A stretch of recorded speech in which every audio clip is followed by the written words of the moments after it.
So welcome back. This is part 4 of the May 25th, 2023 walkthrough of Old Growth Orchard and Nursery out on Round Knob in Northwest California. And this on the left over here, there are a mix of pecans and walnuts planted, seedlings planted. They're just tiny little sticks at this point. So I'll swing around to the right, and this is the drive into the property towards the house, and where we will have our tiny house for guests, right where this ring of brush and ramial wood that we are going to do a biochar burn with. We have a ring of fire that is co-owned by the Wild Rivers Permaculture Guild, and that we'll be bringing it up here to do a burn. And this, I'm estimating, is enough for 2 batches. Each batch will take about 10 cubic yards of material, producing about 2 yards of char. And this is a overflow pond from the water tanks, which I hope to expand and improve even more for habitat and water retention landscaping reasons. This is just the first core to start the fire. Lots of pine cones and little twigs mixed up in there, and then there's created channels and air channels through it with a handle of a rake. It's a mix of probably 2/3 pine, or no, maybe 50% pine, another 15-20% fir, and those are variety of pines and Douglas fir as well as true firs. And then I'll have probably another 15-20% manzanita, and then miscellaneous, maybe like scrub oaks and shrubby species as well. A minimal amount of azalea or rhododendron due to toxicity concerns. I got an Oregon white oak here with a mulberry that I'm still hoping will pop back out.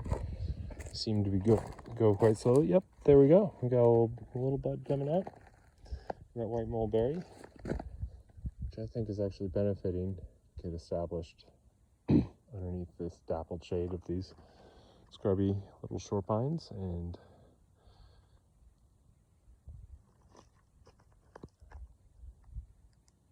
there's a honey locust over there.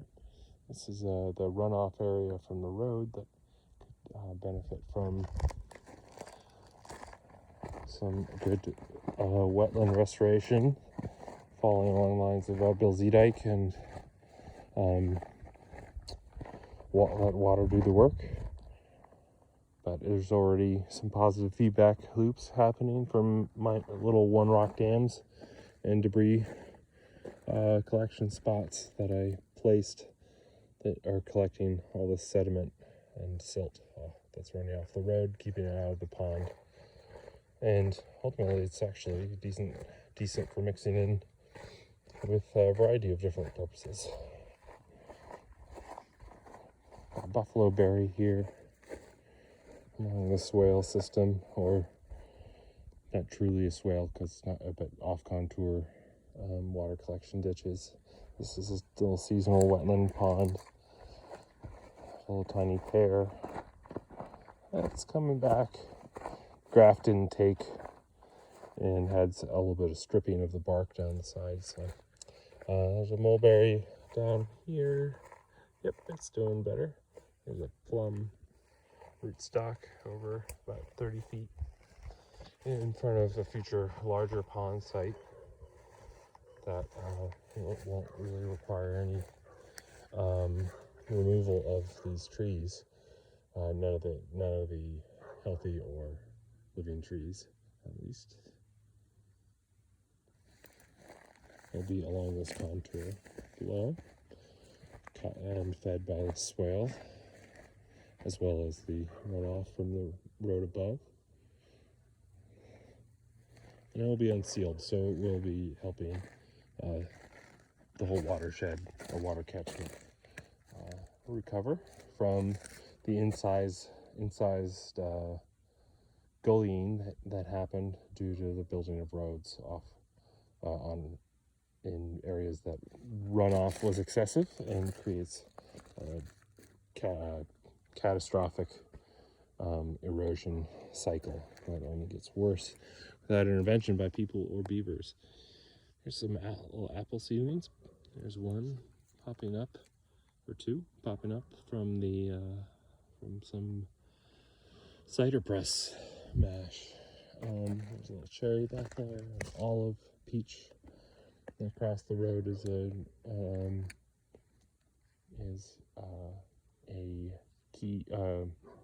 tea tree, an Australian tea tree. And then a cage behind that is another set of apple seedlings, and there's another one of those as well. Let's see, this elderberry's coming back.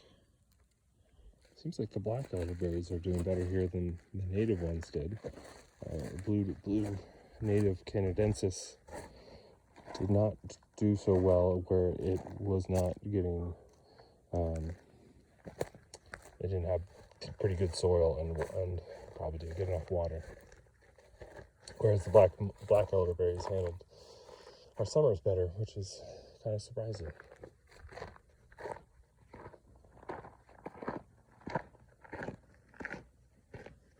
There's a cherry. Doesn't look like, oh, I thought the grass wasn't going to take, but it is. And a firebrush plum. I'm not so happy with the rubber bands. I tried, or the grafting bands. I tried this year, and instead of the kind of stretchy, waxy tape, which seemed to do better, which I'll go back to next year. There's an American linden. We have both little leaf linden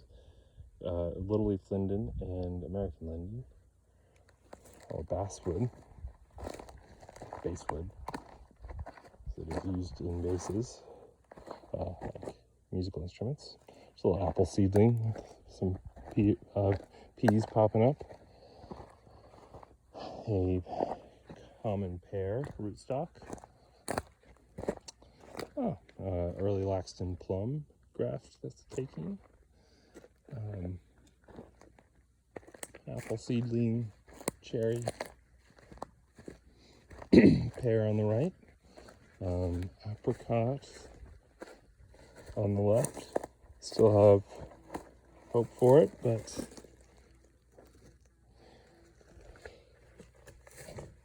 it's not popping out yet. I probably should have by now for an apricot. The pear here did not take. Red mulberry. I've switched over to red mulberry, the native North American one, instead of white mulberry, which is native to Eurasia, and wasn't doing very well, so I figured I'd try something else. And I'll be grafting named varietals on those. This is another type of, this is a nectarine. I'll try a couple more nectarines, but I'm starting to think they aren't really going to do very well on this site. I have a pear. There are solar panels.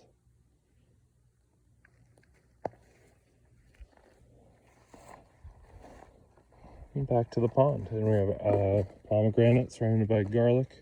We planted some of our extra garlic that's sprouting for perennial garlic that you can use for greens and will get scapes off of. And in addition to being great distractant with their strong scent, they distract some pests like I believe moths from being able to sense and smell their chosen host, whether it's an apple or a peach or a plum, which this one is. Or no, it's an apricot. And Fuji Gold apricot, which I have yet to get a successful graft of, and it actually looks like it's popping out. Well, that's great. Those are one of the prettiest trees, and recommended for places where you see them a lot, like along the driveway in the house. They were recommended by our friend Terry Alloway. Another pomegranate. Another mulberry up here. And we're back to the house.